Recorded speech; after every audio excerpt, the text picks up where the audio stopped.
Roach, welcome to the desk, my friend. And what a performance on Samira after game number one. Things not going your way, but game two, turning it around. How are you feeling, my friend, after a beautiful, beautiful Samira look? Oh man, I'm feeling a lot better after that first game, that's for sure. Definitely wasn't all on me though. I had a whole team drafting around just keeping me safe the entire game. Felt super good to pull off. Yeah, was gonna ask, we saw the initial 3 picks there, the Shen, the Rel, Samira setting up. Was the rest of the draft completely designed to, protect the Samira here and give you a chance to carry, or was there a little hope that the Kindred pick would become a secondary threat? I think we were definitely drafting around having the Kindred be more of a carry alongside me, but it's kind of how the game shook up. Like, we pretty much drafted for our bot lane to be a kill lane and just kind of help support us a little bit, but the way the game went on and how I ended up picking up all of the gold, it just kind of ended up shaking out the way it did. Everybody just sat on top of me. Felt really good as an ADC. yeah, certainly. And not often you get to say that you're basically deathless in that game, only 1 death to your name, but an incredible performance on the Samira. I want to go back to game number 1. Mentals after game number 1. I know they have to be rough. It feels like you guys had, a claw or so in that game, just a little bit of something that you could get back, but, losing out at the end. Were you guys confident in your ability to turn things around in game number 2, or were things a little more grim in comms?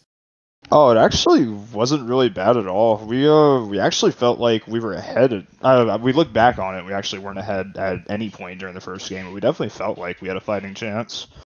And coming into the second game, we just kind of had to shake up how we played it a little bit and drafted kind of an opposite type of comp. And yeah, it worked out really well. Yeah, there were definitely some good points in game number 1, just didn't quite come together. But after deciding to go with this different draft in game number 2, do you expect that this is something that you guys will roll out more frequently in the future? Because this feels like potentially a turning point for your team, finding an area of strength through you in that bottom lane to try to climb up the standings.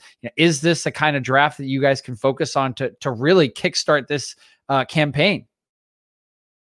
It's definitely been the focal point of a lot of our scrimming, and I think we tried to play around it the previous weeks, but it's just being a newer team, and with the newer lineup, some of us have synergy with others, but generally it's just a whole new composition.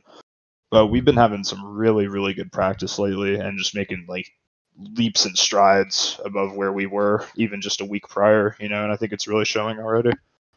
That is beautiful to hear. Practice indeed does make perfect. Last question for you here, Mr. OG Roach. Speaking of the future, you guys have a matchup coming tonight against VBO, sitting at mid-table. I believe they're 5-3, standing 5th place with 6 points. Are you guys looking to 2-0 that team coming off of a hot win in game 2, or looking to take things a little bit slower game by game? I mean, might as well keep it rolling, right? Keep it spicy. I think we're looking for a 2-0 right quick. Absolutely. Thank you so much for the interview, Mr. Roach, and good luck in your future games. Again, a sensational performance, and whenever you want to coach me on how to play Samira, I am always available. But have a good night, and good luck in the rest of your game, sir. All right, appreciate it, guys. Have a good one. Yeah, you too.